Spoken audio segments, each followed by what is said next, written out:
రోజున కూడా 29 గ్రామాల్లో అనేక మంది రైతులకు అనేకమైన సందేహాలు ఉన్నాయి. ఎందుకంటే ప్రాణప్రదంగా చూసుకున్నటువంటి భూమిని ప్రభుత్వానికి అందజేయడం అంటే భవిష్యత్తు ఏమవుతుంది అన్న ఉద్దేశంతో కొంతమంది రియల్ ఎస్టేట్ వ్యాపారం గురించి ఆలోచించిన వాళ్ళు, ఎందుకంటే ప్రజల్లో సమాజంలో అందరూ ఒకేలా ఉండరు. అలా ఆలోచించిన వాళ్ళు కొంతమంది ఇదేదో మనకి అద్భుతమైన అవకాశం అంటే, ఆ రోజు నేను ఒక చిన్న సమావేశంలో చెప్పాను, ఈ ప్రాంతానికి ఒక దశ పట్టబోతోంది, అది మహర్దశో దుర్దశో కాలం చెప్తుంది మనకి అని. 2014 నుంచి 19 వరకు ఉన్న చంద్రబాబు నాయుడు గారి ప్రభుత్వంలో ఇచ్చిన రైతులు, లేదా దానిలో కొంతమంది అమ్ముకున్న వాళ్ళు, లేదంటే కొన్ని డబ్బులు సంపాదించుకున్న వాళ్ళు అది మహర్దశ అనుకున్నారు. ఆ తదనంతరం వచ్చినటువంటి గవర్నమెంట్ లో ఇంతకన్నా దుర్దశ ఇంకోటి లేదని కూడా అనుకున్నారు. ఆ 2 దశలు చూసాం మేము.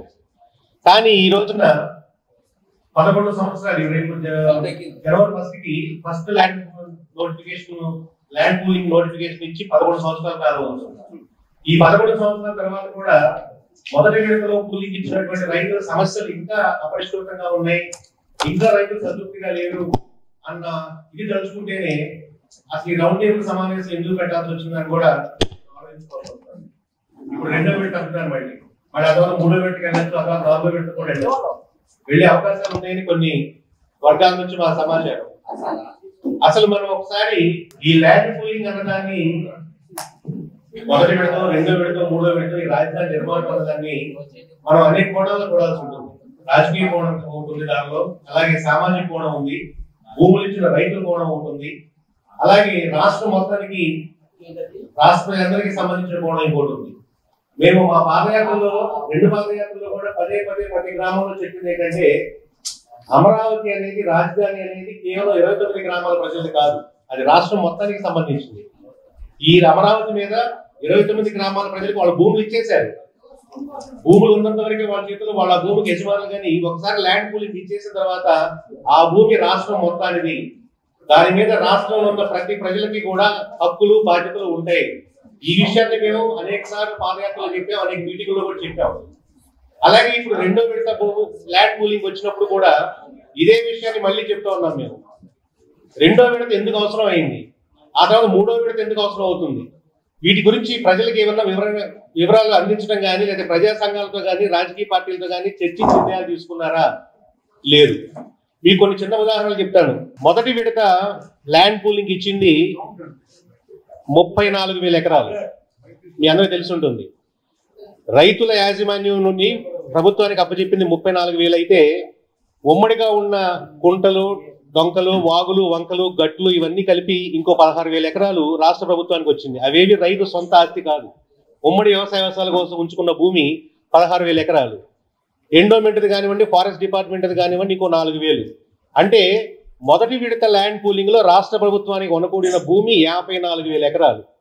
ఈ 54,000 ఎకరాల్లో రైతులకి రిటర్నబుల్ ప్లాట్స్ కింద ఇచ్చింది 8,500 నుంచి 9,000 ఎకరాలు మాత్రమే. ఆ సమయంలో చంద్రబాబు నాయుడు గారు చెప్పింది కానీ, సిఆర్డిఏ మాస్టర్ ప్లాన్ ప్రకారం కానీ, Amaravati is a self sustain project. అంటే ఇంకా వివిధ సంస్థలకి, కేంద్ర రాష్ట్ర ప్రభుత్వ సంస్థలకు కాకుండా, వ్యాపార సంబంధించినటువంటి కొన్ని సంస్థలకు కాకుండా, అనేక హాస్పిటల్స్కి, లేదంటే విశ్వవిద్యాలయాలకి, ఇట్లా అన్ని అవసరాలకి పోను, రోడ్ నెట్వర్క్ పోను, లేదంటే పార్కులు, ఇట్లా ప్రజా ఉపయోగాల కోసం పోను, ఇంకా 8,500 ఎకరాల ల్యాండ్ బ్యాంక్ సిఆర్డీ దగ్గర ఉంటుంది.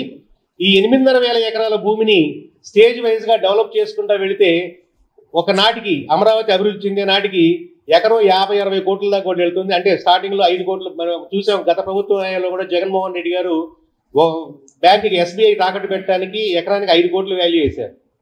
దాన్ని పెంచుకుంటా పోతే అమరావతి డెవలప్మెంట్ తో పాటు పెరుగుతా పోతే 50-60 కోట్లు, మొన్న మధ్య కూడా చెప్తున్నారు కోకాపేటలో 137 కోట్లు, 150 కోట్లు అయింది. ఇది కూడా ఆ స్థాయికి వెళ్తుందని. కానీ ఎప్పటికీ ఆ భూమిని అమ్మే అమరావతిని నిర్మించవచ్చు. కాబట్టి అమరావతి సెల్ఫ్ సస్టైన్ ప్రాజెక్ట్ అని చెప్పారు. మాకు ఒకటే అర్థం కాని విషయం ఏంటంటే, ఈ 8,500 ఎకరాలు పోను, అలాగే రైతులకు ఇచ్చిన 8,900 అంటే 17,000 వేసుకుందాం, 17,000 పోను, ఇంకా రాష్ట్ర ప్రభుత్వం దగ్గర 34,000 ఎకరాలు ఉన్నాయి. ఈ 34,000 ఎకరాలు మీరు వివిధ సంస్థలకు ఇచ్చినవి కానివ్వండి, లేదంటే పార్కులు, రోడ్లు ఇవన్నీ డెవలప్మెంట్ కోసం వదిలి కానివ్వండి, ఎవరికి ఇచ్చారు, ఎంత ఇచ్చారు? ఒక శ్వేతపత్రం అనేది రైతులకు ఎప్పుడైనా అందజేశారా? ఎంత భూమిని ఇచ్చారు? ఈ 8,500 ఎకరాల్లో ఎంత అమ్మారు, లేదంటే ఎంత ఆర్థిక అవసరాల కోసం వాడారు? వీటన్నిటిపైన శ్వేతపత్రం లేదు. ఈ మధ్య కొత్తగా చెప్తోంది ఏంటంటే, ఇంకా సమస్యలు వస్తున్నాయి, వాళ్ళకి ఇవ్వడానికి మా దగ్గర భూమి లేదు. మరి 8,500 ఎకరాలు ఏమైంది అర్థం కనిపిస్తుంది. 54,000 ఎకరాల్లో రైతులకు ఇచ్చిన 8,500 ఎకరాలు పోతే మిగిలిన భూమి అంతా దేనికి వాడారు? ఒక శ్వేతపత్రం మీరు విడుదల చేయగలరా? చేయాలని మేము కోరుతున్నాం ఈరోజు. అలాగే 8,500 ఎకరాలు భూమి రైతులకు ఇచ్చారు, సరే దీనిలో కమర్షియల్ రెసిడెన్షియల్ రెండు ఉన్నాయి. కమర్షియల్ పక్కన పెట్టండి, రెసిడెన్షియల్ వరకు తీసుకుందాం. 34,000 ఎకరాలు అంటే ఎకరానికి 1000 గజాలు చొప్పున. రెసిడెన్షియల్ అందరికీ కామనే కదా, కమర్షియల్ మారింది కానీ రెసిడెన్షియల్ అందరికీ 1000 గజాలే. 34,000 ఎకరాలకి 1000 గజాలు చొప్పున సుమారు 3,40,00,000 గజాలు రైతులకు ఇచ్చారు. 3,40,00,000 గజాలని మనం చదరపు అడుగుల్లోకి మారిస్తే ఇంటూ 9 వేస్తే సుమారు 30,60,00,000, సుమారుగా 31 కోట్ల చదరపు అడుగులు వస్తుంది. దీనిలో నిర్మాణానికి అనుమతించింది FSI గరిష్టంగా వాళ్ళు అనుమతించింది 2.8 వేసుకుందాం, సరే 3 అట్లా వేసుకుందాం. అలా వేసుకున్న 80 కోట్ల చదరపు అడుగులో రైతులు తమకి ఇచ్చినటువంటి ప్లాట్లలో నిర్మాణాలు జరపాలి. 80 కోట్ల చదరపు అడుగుల్లో ఒక అపార్ట్మెంట్కి మనం 1100-1200 గజాలు వేసుకున్నా కానీ సుమారు 7.5 లక్షల అపార్ట్మెంట్లు కట్టాలంటే 7.5 లక్షల ప్రజలు, 7.5 లక్షల కుటుంబాలు అమరావతి వలస రావాలి. ఇది ఎప్పటికి సాధ్యమైందో ఒకసారి ఆలోచించారా మీరు? ఇప్పుడు విజయవాడలో ఉన్న ఫ్యామిలీస్ 2011 లెక్కల ప్రకారం 3 లక్షలు, జనాభా 12-13 లక్షలు ఉంది.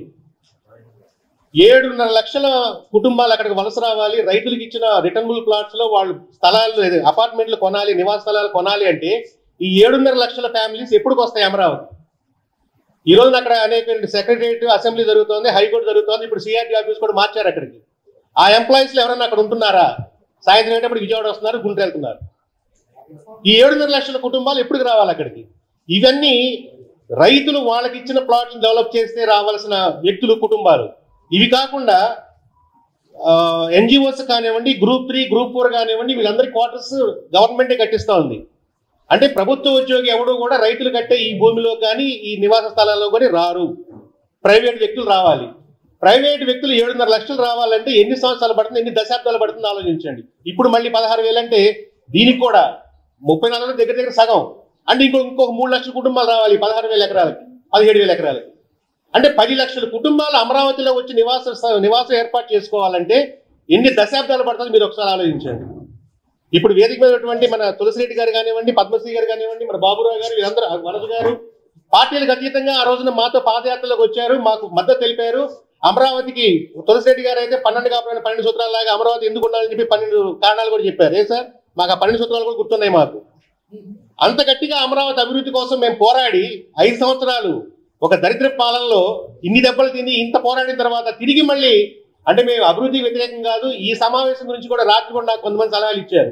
నువ్వేంటి చంద్రబాబు నాయుడు ఎగనెస్ట్ గా మాట్లాడదలుచుకున్నారు? రాజకీయాలకు అతీతంగా, పార్టీలకు అతీతంగానో లేకపోతే రాజకీయాలకు అతీతంగానో చూడాల్సిన సమస్య ఇది. ఎందుకంటే నిన్న చెప్పాను, అమరావతి విషయాన్ని, ల్యాండ్ పూలింగ్ విషయాన్ని మనం రాజకీయ కోణంలో కూడా చూడాలి. చాలా మంది అడిగారు 19లో మీకు అంత చేస్తే చంద్రబాబు నాయుడు తాడికొండలో శ్రావణ్ కుమార్ ఎందుకు ఓడిపోయాడు అని. దానికి అనేకమైన కారణాలు ఉన్నాయి. అమరావతి తాడికొండ కాన్స్టిట్యున్సీలో 4 మండలాల్లో ఒక తుళ్ళూరు మండలంలో మాత్రమే అమరావతి ఉంది.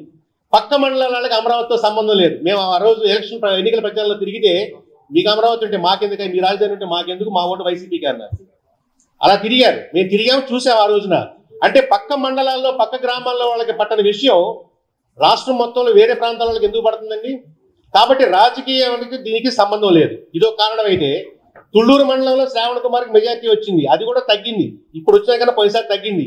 దానికి కారణం ఏంటంటే ఎన్నికలకు ముందు జగన్మోహన్ రెడ్డి ఆ ప్రాంతంలో పాదయాత్ర చేస్తా తుళ్ళూరులో ఒక రోజు ఉన్నాడు, మందరంలో ఒక రోజు ఉన్నాడు, నైట్ స్టే చేశాడు. అక్కడ చెప్పింది ఏంటంటే రాజధాని కట్టడం చంద్రబాబు నాయుడుకి ఏం తెలుసు, నేను వస్తే ఎలా కట్టి చూపిస్తాను చూడండి అన్నాడు.